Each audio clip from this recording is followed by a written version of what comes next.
So I usually try to save up a few poems or half a year of poems or whatever to record.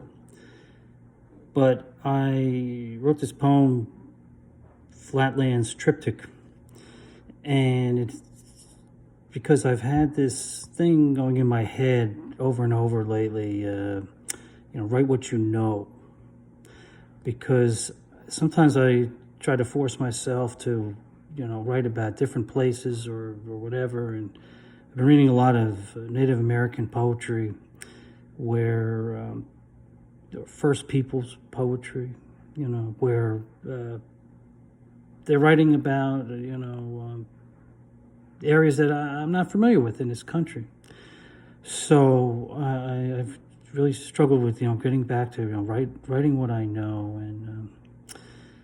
And then a couple of other things I've had in my head are, I think it was Emily Dickinson said, tell it slant, tell it slant. I don't want to tell it slant. I just want to tell how things are sometimes. And the other thing that's been going through my head a lot is Wallace Stevens, when he wrote not ideas of the thing, but the thing itself, the thing itself.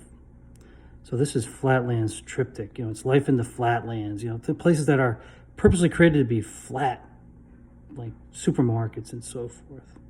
It's not necessarily that they're in a flat area of the country, but it's just a space that's created to be flat, self-contained, and it's so it's void of it's void of any depth of spirit or art or anything like that.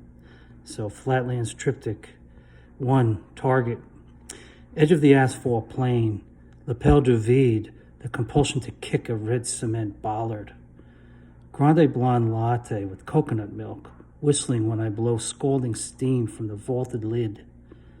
Plastic cart sailing smooth and true, forearms resting on the bar, ground gliding, joining the flow of a wide tiled aisle. Like a broad delta, the grid fans horizontally, passing peripheral lagoons, backwaters I rarely navigate. More hunter than gatherer, homing in on preset quarry, bagging my prey in self-checkout, abandoning craft, creating no wake. 2. Costco. Roaming the concrete prairie, ambling a modern-day chuck wagon, laden largesse of the Kirklands, clearing a chasm between peaks of pallets, once by shuffling herds of grazers, lip-nibbling ruminants with keen scavenging senses, docile when sated, but as samples dwindle, they jostle hips and hiss. White-garbed wary trough tenders in fishnet bonnets and sweaty gloves retreat to the safety of chain-link stockades before fleeing to their distant domiciles.